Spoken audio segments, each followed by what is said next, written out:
बारामतीमधून बारामती जवळच्या जळोची या गावामध्ये पाणी शिरलंय। तर जळोची गावातली अनेक घरं यामुळे पाण्याखाली गेल्याचं समजतंय। काटेवाडीकडे जाणारा रस्ता सुद्धा बंद आहे, त्यामुळे अनेक गावांचा संपर्क तुटलाय। मोठ्या प्रमाणात या ठिकाणी पाणी साचलेलं आहे। अधिकची माहिती जाणून घेऊयात आमचे प्रतिनिधी प्रदीप कापसे यांच्याकडून।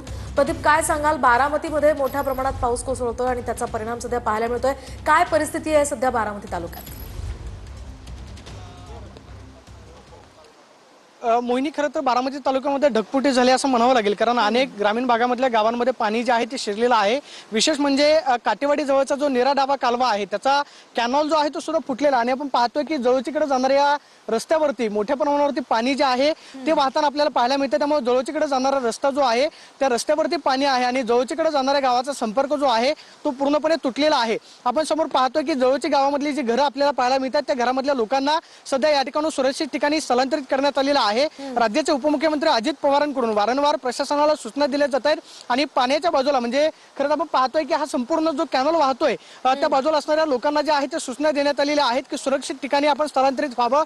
मात्र जळोची गावचा पूर्णपणे संपर्क जो आहे तो सुद्धा तुटलेला आहे। काटेवाडीकडे जाणारा रस्ता जो आहे तो बंद केलेला आहे, कारण काटेवाडीकडून पुढे जाणारा तांदूळवाडी या रस्त्यावरती निरा डावा कालवा फुटल्यामुळे मोठ्या प्रमाणावरती पाणी जे आहे ते साचलेलं आहे। आपण पाहतोय की अनेक लोकांना आपल्या घरी जायचं आहे, मात्र या रस्त्यावरती पाणी असल्यामुळे खरं तर आपण पाहतोय की पाण्यामधून वाट काढणं इथल्या नागरिकांना अवघड होतंय आणि याचा फटका जो आहे तो नागरिकांना सहन करावा लागतोय। किती पाणी आहे पुढे? पाणी कमरे एवढे आहे। किती किती किती पुढची कोणती गावं पाण्याखाली आहेत? पाणी फक्त जळूचे गाव, जळूचे गाव पुढं नाही। किती पाऊस पडला सकाळपासून? सकाळपासून त्याचा अंदाज नाही सांगते ना, पण भरपूर पाऊस पडलाय सकाळपासून। मोठं नुकसान झालंय? मोठं नुकसान झालंय। आता तुम्हाला जाताच येत नाही पलीकडे? पलीकडे जाताच आहे ना, रस्ता उलटून। तुम्ही प्रशासनाला सहकार्य करताय, लोकांना सुरक्षित ठिकाणी हलवताय, किती लोकांना हलवलं आतावर 5-6 जण आणि इथून ज्या गाड्या येतात त्यांना काही अंदाज लागत नाही पाण्याचा, मग तिथूनच लोकांना काय सूचना देताय? म्हणजे पुन्हा पाणी जास्त आहे असं तर सांगतोय बाबा, पाणी गाडी जाणार नाही असं मी सांगतोय।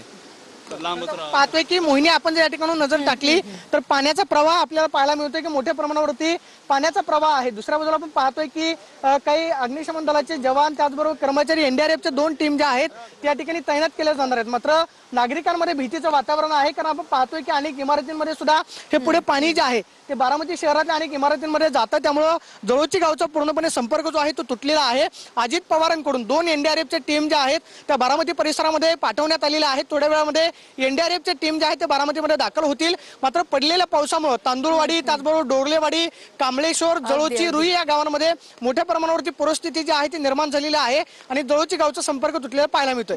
नक्कीच प्रदीप, तुम्ही सुद्धा काळजी घ्या आणि नागरिकांना सुद्धा सुरक्षित स्थळी हलवणं सध्या गरजेचं आहे। धन्यवाद दिलेल्या या सविस्तर माहितीसाठी।